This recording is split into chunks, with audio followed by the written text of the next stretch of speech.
Hey guys, it's Nicole here back on this Sunday afternoon. I hope you guys are all doing good out there and welcome back to Nicole's View. My apologies. I know I am like 2 days late with the Cosby updates during the trial.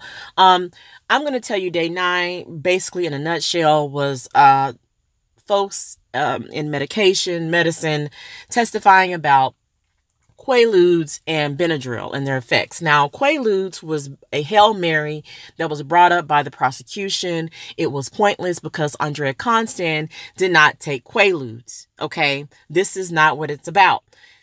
Andrea Constand took Benadryl capsules. Okay, and during her testimony, she claims that Benadryl made her pass out, made her foam at the mouth, and basically just did this outer body experience where the medical experts said that is basically impossible to happen.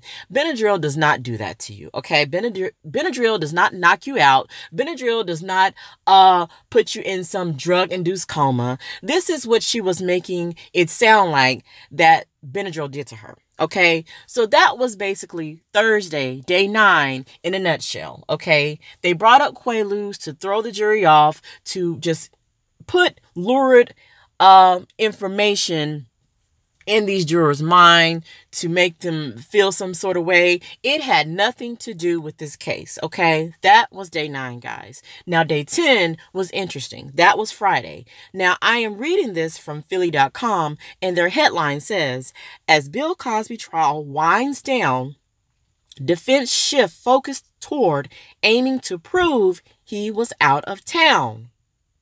Bill Cosby's lawyers shifted focus at his retrial Friday, hoping to convince jurors that it was impossible for his 2004 sexual encounter with accuser Andrea Constand to have occurred when she says it did, and to prove that it falls outside the state's statute of limitations for sex crimes, okay? So this trial should not be happening. It's basically illegal, all right? And they're getting away with it. Defense attorney Becky S. James produced logs of Cosby's private jet flights and itineraries for his heavy schedule of TV appearances, tour dates, and interviews in January of 2004. The month Constand says Cosby drugged and assaulted her at his Cheltenham residence. Cosby's personal assistant, Debbie Meinster, testified that the now 80-year-old entertainer spent much of that month crisscrossing the country on his Gulfstream of 5 named Camille, or I think it's 6, that's named after his wife. None of the records she walked jurors through Friday shows him flying into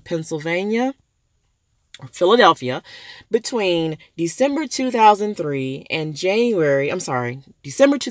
February 2004. Montgomery County District Attorney Kevin R. Steele was quick to note, however, that Cosby's schedules were not ironclad itineraries and might have changed at a moment's notice.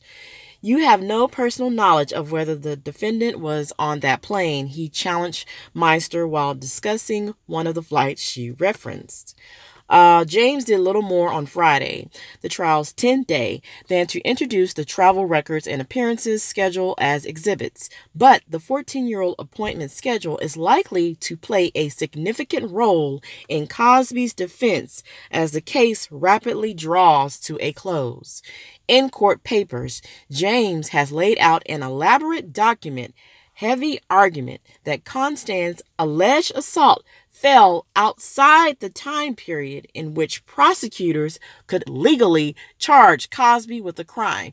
This is illegally happening, this trial.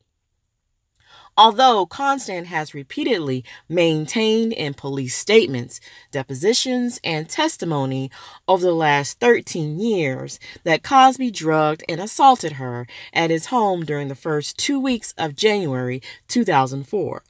His defense team says Cosby wasn't even in Montgomery County at the time.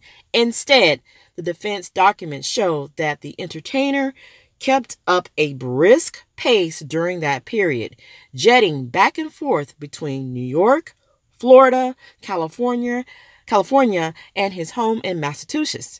He even taped an episode of Sesame Street in New York. Constant also traveled frequently during that period in her job as an operations manager for Temple University's women's basketball team. What's more, the defense argued Constant placed several calls to Cosby's New York residence in that 2-week window, suggesting that she knew he was staying there. Cosby, in earlier testimony, admitted he had a sexual relationship with Constant in his Cheltenham home in 2004. On that, he says was consensual. Excuse me, guys. But his lawyers argue that if it occurred before 2004, the comedian's alleged crimes would fall outside the statute of limitations. Okay? Excuse me. Prosecutors were running up against Pennsylvania's 12-year statute of limitations for sexual assault crimes when they filed their case against Cosby in late December 2015. If jurors find that theory persuasive, they could decide to acquit Cosby even if they believe he assaulted Constant. So basically, Mesereau has stacked so much doubt on this fake, weak, illegal case that they can still find him not guilty on this alone, guys.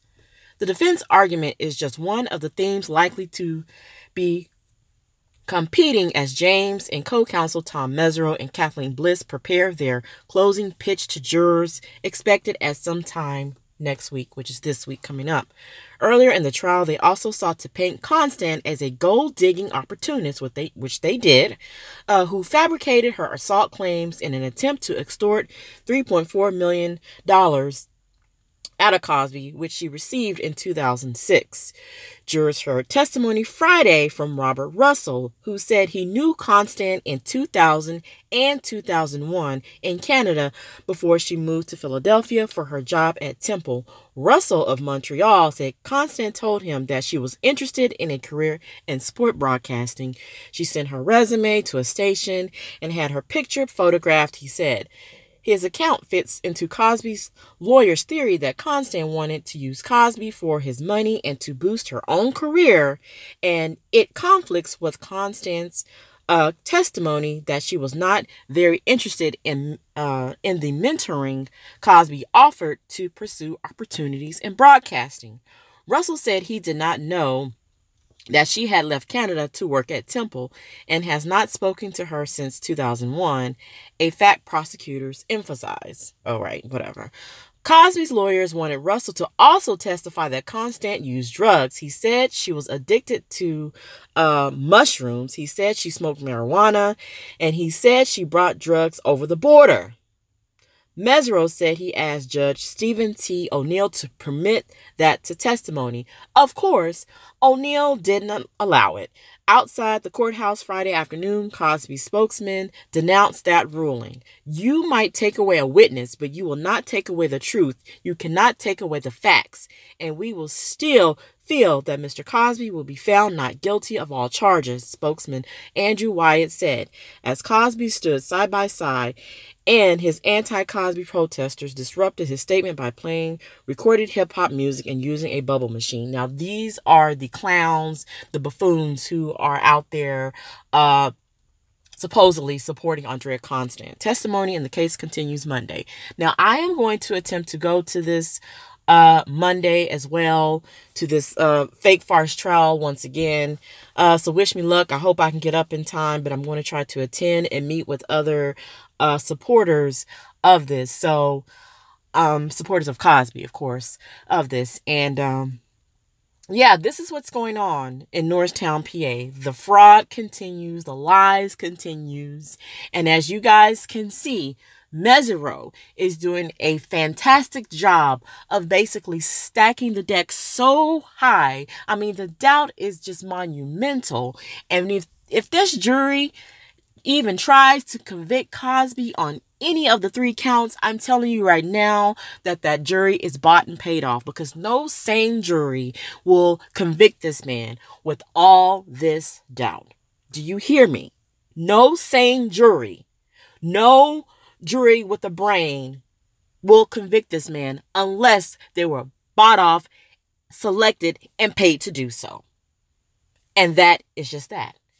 Anyway, guys, that is day 9 and day 10 of the fake farce trial against Mr. Bill Cosby. Let me know what you think as usual. Like, comment, and subscribe. And I will see you guys in the next video. Take care.